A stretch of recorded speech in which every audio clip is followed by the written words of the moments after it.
Arrest చేస్తే ఇచ్చారట అతను. అది ఎవిడెన్స్ ఉంది.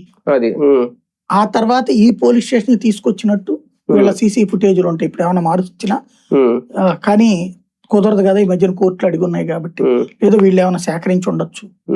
మూడోది వచ్చేటప్పటికి తగలబెట్టారు. ఇప్పుడు ఆ దీంట్లో సిబిఐ ఎంక్వైరీ చేస్తేనే ఫ్యాక్ట్ తెలుసు, లోకల్ పోలీస్ ఎంక్వైరీలో తేలదు.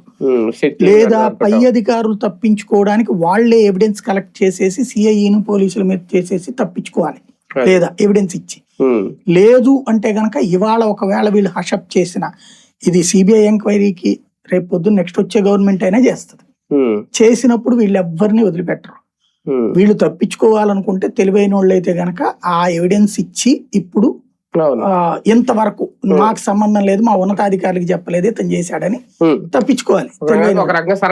సరెండర్ అయిపోవాలి.